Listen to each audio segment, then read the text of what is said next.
છોટાઉદેપુર જિલ્લાના નસવાડી તાલુકો 212 ગામનું વડું મથક છે। ગામડાઓમાંથી દરરોજ હજારો આદિવાસી ભાઈઓ બહેનો ખરીદી કરવા નસવાડી ખાતે આવે છે।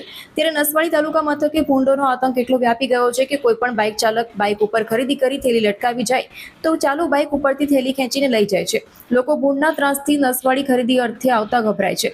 તાજેતરમાં નસવાડી ખાતે મેમણ કોલોનીમાં એક બાળકીને ભૂંડે બચકા ભરવાની ઘટના તો બીજી બાળકીને તેની માતાના ખોળામાંથી બાળકીને ખેંચી જવાની ઘટના બનતા નસવાડી મેમણ કોલોનીના રહીશો રોષે ભરાઈ તાલુકા વિકાસ અધિકારી તેમજ નસવાડી મામલતદારને મુખ્યમંત્રી ઓનલાઈન ફરિયાદ કરી હતી, પરંતુ આ ભૂંડ પાલક ઉપર સુધી પહોંચી ધરાવતો હોય, આવેદન અને ફરિયાદની ઘોડીને પી ગયો હોય તેમ નસવાડી ભૂંડ મુક્ત કરવાની કોઈ જ કાર્યવાહી કરવામાં આવતી નથી।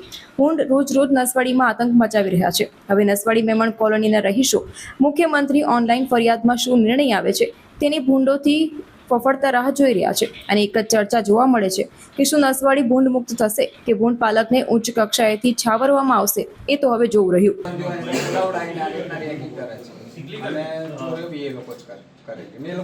દિવસે ફોન પકડવા નીકળે એટલે રેકી કરી લે કયું મકાન બંધ છે શું છે શું નહીં, પછી રાત્રે એમના જ રિલેટિવ આવે એરિયા ઉપર આવતું હોય છે તો એ તો જો સ્પેસિફિક પુરાવા હોય આપણે કોઈ એક્સેપ્ટ ના કરી શકીએ। મારી એફઆઈઆર ચાલુ છે, કેસ ચાલુ છે અને એના જ સંબંધીઓ નીકળેલા અને એમાં એક તો મરી બી ગયું, ધરપકડ થઈ છે, કેસ ચાલે છે, નામ સાથે ચાલે, રિકવરી પણ થઈ છે। એક મહિનો આપો હું પીઆઈ વાત કરું સાહેબ એમાં રિકવરી પણ થઈ છે। આ ભાઈ જે કહે છે ને માની લો રિકવરી ના થઈ હોય તો જો આપણે માનીએ કે આમાં તો રિકવરી થઈ છે 3.5 લાખ એટલે કઈ નહીં સાહેબ।